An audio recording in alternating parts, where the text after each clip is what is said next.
Assalamualaikum warahmatullahi wabarakatuh.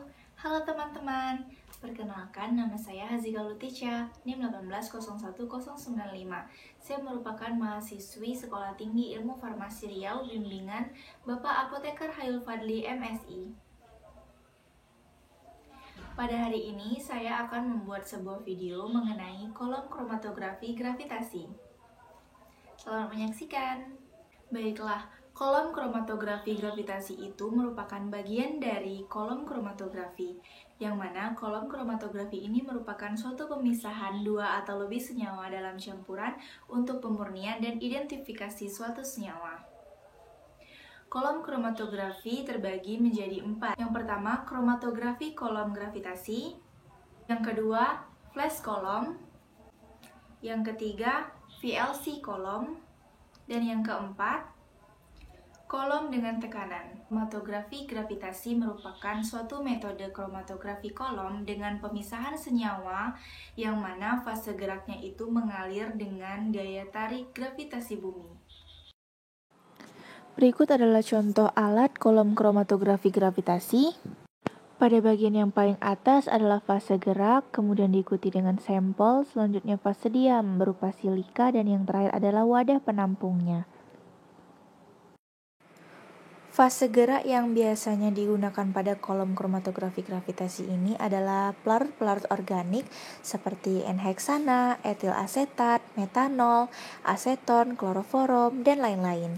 Kemudian untuk fase diamnya biasanya berupa silika gel, spadeks, dan lain-lain.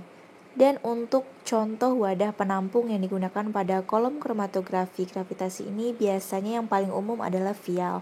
Namun biasanya juga digunakan Erlenmeyer untuk penampungan awal sebelum pitanya turun. Pada video ini saya menggunakan silika gel, ini hanya contoh saja. Kenapa? Alasan penggunaan silika gel ini dikarenakan analitnya tidak berwarna dan dia dapat berfluoresensi pada panjang gelombang 254 nanometer. Setelah itu, elemen yang digunakan pada kolom kromatografi gravitasi ini ada 3. Yang pertama N-heksana, etil asetat, dan metanol. Namun, tidak menutup kemungkinan pula kita menggunakan pelarut lain, misalnya N-heksana, etil asetat, aseton, dan metanol. Jadi pelarut ini tergantung dari KLT pendahuluan yang telah kita lakukan. Jika nodanya naik dengan ketiga pelarut ini, maka dapat dikatakan bahwa kita bisa menggunakan pelarut ini untuk mengelusi senyawa-senyawa yang akan kita pisahkan menggunakan kolom kromatografi gravitasi. Adapun kelebihan dari kolom kromatografi gravitasi ini ada 4. Yang pertama, murah, mudah, tidak memakan banyak biaya, dan yang terakhir hanya dipengaruhi oleh gravitasi bumi. Pertama adalah KLT pendahuluan ekstrak atau sampel. Selanjutnya, pemilihan elemen berdasarkan KLT pendahuluan. Misalnya saat peng-KLT-an, kita mendapatkan 3 elemen atau 2 elemen yang bisa menaikkan pola noda dengan baik. Misalnya N-heksan, etil asetat, dan metanol. Perlu diketahui juga pada proses pemilihan elemen ini kita harus menggunakan step gradient polarity yang mana dimulai dari non-polar, semipolar, dan polar. Kenapa? Karena kolom kromatografi gravitasi ini menggunakan fase normal yang mana fase diamnya itu bersifat polar, sedangkan fase geraknya itu bersifat non-polar. Jadi senyawa-senyawa yang bersifat polar akan terikat kepada silika dan senyawa-senyawa yang bersifat non-polar akan turun dulu dengan elemen. Selanjutnya itu persiapan wadah penampung. Contoh di sini adalah vial yang saya gunakan. Vial ini sudah diberi nomor dan sudah ditimbang.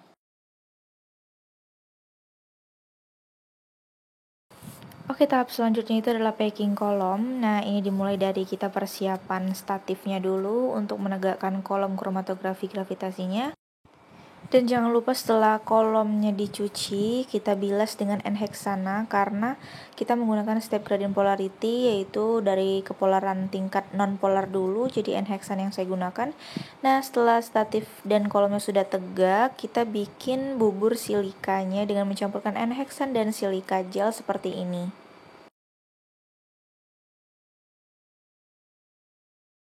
Oke, setelah bubur silikanya dituang ke dalam kolom, ini penampakannya, dan kita padatkan selama 1 malam. Tahap selanjutnya adalah preabsorpsi sampel dengan menambahkan sedikit ekstrak dan silika dan sedikit eluen yang melarutkannya, misalnya etil asetat. Nah, kemudian diaduk seperti ini dan tidak boleh digerus karena bisa merusak pori-pori pada silika. Gunanya menggunakan sedikit eluen itu agar memudahkan kontak dengan silika dan ekstrak.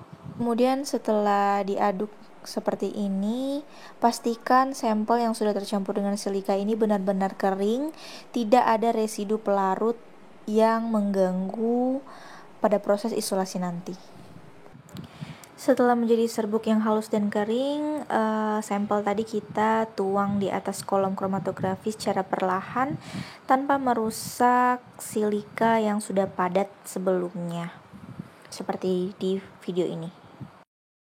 Pastikan sampel yang dituang ini rata dan tidak bergelombang, sehingga nanti saat eluen telah dimasukkan, pita yang turun berbentuk baik. Selanjutnya itu proses isolasi dengan berbagai jenis perbandingan eluen berdasarkan pita-pita warna yang muncul. Bisa dilihat di video, ada pita kuning yang muncul. Nah, pergantian eluen ini berdasarkan jika pita kuning sudah turun semuanya, baru kita naikkan tingkat kepolarannya.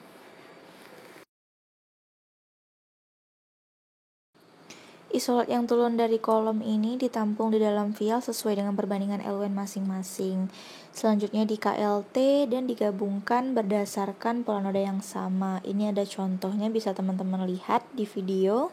Misalnya pada proses pengkoloman kita mendapatkan 20 vial, kemudian semuanya kita KLT, kemudian kita lihat pola noda yang sama akan kita gabungkan. Misalnya vial 1 sampai 2 memiliki pola noda yang sama, kita jadikan sebagai fraksi 1, dan begitu seterusnya sampai vial ke-20. Setelah didapat pola noda yang tunggal dari beberapa fraksi tersebut, nah barulah di washing dan direkristalisasi. Di washing dengan melarutkan pengotor yang tidak melarutkan kristalnya dan kemudian ditambahkan sedikit pelarut yang melarutkan kristalnya. Lalu di KLT kembali. Setelah didapat pola noda yang tunggal, bisa dilanjutkan dengan uji identifikasi selanjutnya seperti Sekian video pembelajaran mengenai kolom kromatografi gravitasi. Semoga bisa bermanfaat untuk semuanya. Jangan lupa like, komen, dan subscribe YouTube Stiva Riau. Dan jangan lupa follow Instagramnya. See you and bye-bye.